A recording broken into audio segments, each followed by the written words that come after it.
Hello guys, आज का topic SQL का एक बहुत पावरफुल और डेंजरस कमांड है, अपडेट क्वेरी। पावरफुल इसीलिए क्योंकि ये डेटाबेस के अंदर ऑलरेडी सेव्ड डेटा को चेंज करता है, और डेंजरस इसीलिए क्योंकि अगर थोड़ी सी भी मिस्टेक हो गई तो पूरा डेटाबेस बिगड़ सकता है। आज मैं आपको अपडेट क्वेरी को बिल्कुल बेसिक से समझाऊंगी ताकि आपको कोई कंफ्यूजन ना हो। फर्स्ट हम समझते हैं अपडेट क्वेरी क्या होता है।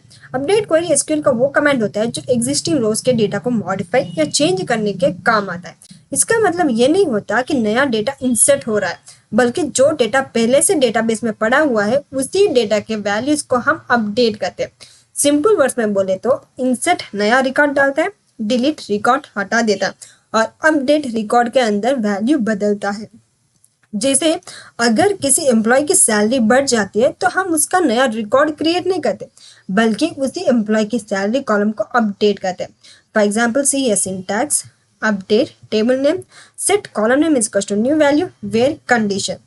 इस सिंटैक्स को हर पार्ट बहुत इंपॉर्टेंट होता है। अपडेट टेबल नेम बताता है किस टाइप के डेटा को चेंज करना है, सेट बताता है कौन से कॉलम चेंज होगा और नई वैल्यू क्या होगी, वेयर बताता है कौन से रो या कौन से एम्प्लॉय का डेटा चेंज होगा। जैसे हम एग्जांपल देख लेते हैं, माई एसक्यूएल ओपन करते हैं, न्यू फाइल, इसमें हम फर्स्ट डेटा देख लेते हैं। उसके लिए select employ, now run this command. तो देखिए हमारे एम्प्लॉयज, हमारा आईडी इसमें आउटपुट आ चुका। मैम इसमें अपडेट करना है, जैसे कि हम अपडेट करेंगे अपडेट एम्प्लॉयज सेट सैलरी, हमें सैलरी सेट करना है इज इक्वल टू हम लगाएंगे 40,000। वेयर कंडीशन लगाना कंपलसरी है, where ID is equal to हम लेते हैं 1। अब हम इस लाइन को ध्यान से समझते हैं। अपडेट एम्प्लॉयज का मतलब होता है एम्प्लॉयज टेबल के डेटा को मॉडिफाई करना। सेट सैलरी हमने 40,000 का मतलब है सिर्फ कॉलम की वैल्यू 40,000 करनी है।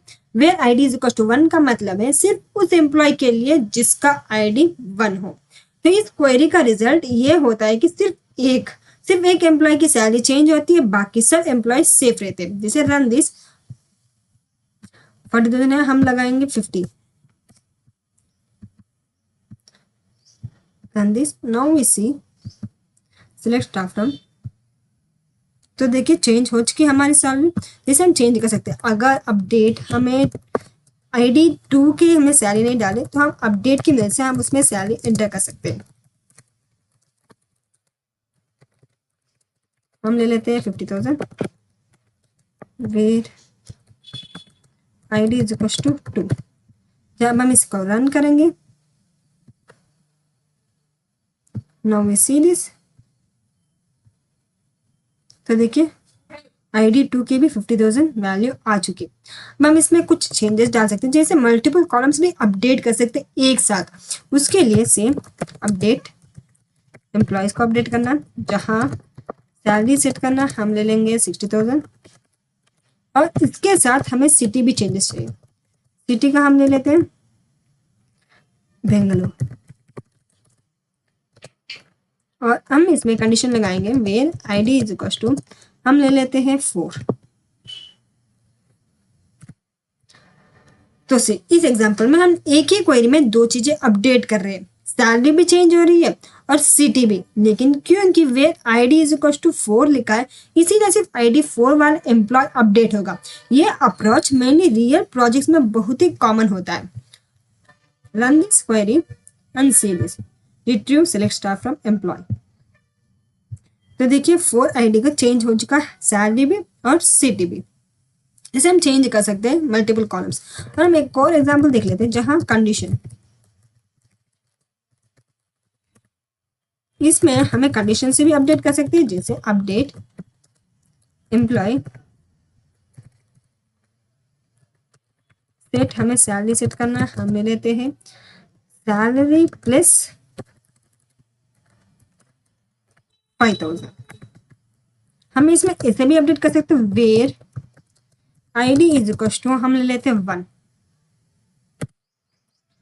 तो इस एग्जांपल में आईडी के एम्प्लॉय की सैलरी 5,000 से इंक्रीज हो जाएगी। यह सैलरी प्लस 5,000 का मतलब है एग्जिस्टिंग सैलरी में इंक्रीमेंट। यह एग्जांपल दिखाता है कि अपडेट सिर्फ फिक्स्ड वैल्यू ही नहीं लॉजिक के साथ भी काम करता है। जैसे रन दिस,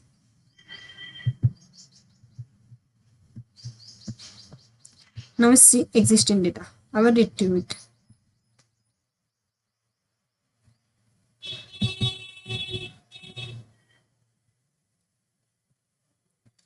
तो देखिए 50,000 था, 55,000 चेंज हो चुके ID1 वाले एम्प्लॉय को। अब हम देखेंगे वेयर क्लास क्यों सबसे डेंजरस होता है और इसमें डेंजरस पार्ट क्या है। ये सबसे इंपॉर्टेंट कॉन्सेप्ट है। अपडेट क्वेरी में वेयर क्लास अगर मिस हो गया तो पूरी टेबल अपडेट हो जाती है। जैसे हम एग्जांपल लेंगे, update salary is equal to, हम update employ, first table name हमें लिखना है, update employ set salary is equal to, हम ले लेते हैं 40,000। अब हम इसमें वेयर कंडीशन नहीं लगा, सेम ऐसे ही रन कर देते हैं। तो इस क्वेरी में वेयर नहीं है, इसका मतलब ये है कि एम्प्लॉय टेबल की हर एक एम्प्लॉय की सैलरी 40,000 हो जाएगी, चाहे सीईओ हो, इंटर्न हो, मैनेजर, सबकी सैलरी से। इसीलिए इंडस्ट्री में बोला जाता है अपडेट बिना वेयर एक लोडेड गन की तरह होता है। अब मैं आपको एक रियल इंडस्ट्री स्टोरी सुनाता हूँ जो आज भी इंटरव्यूज में पूछी जाती है।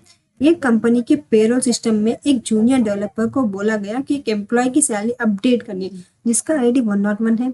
उसने लिखा update employ salary is equal to 75,000। उसने सोचा था बाद में वे ऐड करेंगे, लेकिन गलती से क्वेरी रन हो गई। क्या हुआ उसका बाद क्वेरी सक्सेसफुल रन हो गई, कोई एरर नहीं है, लेकिन कंपनी के 8,000 एम्प्लॉयज की सैलरी 75,000 हो गई। फाइनेंस टीम शॉक में आ गया, सैलरी स्लिप गलत जनरेट हो गई। HR और डेटाबेस टीम को इमरजेंसी मीटिंग करनी पड़ी, डेटाबेस का बैकअप से रिस्टोर करना पड़ा। सिर्फ एक वेयर क्लास बोलने की वजह से कंपनी का पूरा पेरोल सिस्टम हिल गया। तो इसीलिए industry safety rule, professional developers update चलाने से पहले हमेशा पहले सेलेक्ट चलाते हैं। Select staff from employees where ID is equal to 1। पहले कंफर्म करो कौन सा डेटा चेंज होने वाला है, उसके बाद ही अपडेट रन करो। So experienced developers transaction को यूज करते हैं, जैसे update employ set salary is equal to 40,000 where ID is equal to 1। Commit, अगर कुछ गलत लगे तो रोल बैक कर सकते हैं कमिट करने से। तो इम्पॉर्टेंट सेफ्टी रूल ये, इस कंडीशन में जैसे हमने इस PDF में सब डिटेली समझाया गया है इंपॉर्टेंट सेफ्टी रूल के साथ। तो की टेक में update changes existing data, where clause decide which rows changes, missing where can destroy data, most production data loss happens due to careless update queries. So rule to remember is no where is equal to update everywhere. तो students, update query आपको powerful बनाती है लेकिन careless होने पर dangerous भी। जो developer update को लाइटली लेता है वही प्रोडक्शन इश्यूज क्रिएट करता है, और जो डेवलपर अपडेट को रिस्पेक्ट करता है वही सीनियर डेवलपर बनता है। तो याद रखना, no where means update everywhere. Next class में हम और एडवांस अपडेट सीनियर देखेंगे, तब तक प्रैक्टिस करो, सेलेक्ट के बिना अपडेट कभी मत चलाना, और डेटाबेस को अपना दुश्मन नहीं, अपनी रिस्पॉन्सिबिलिटी समझो।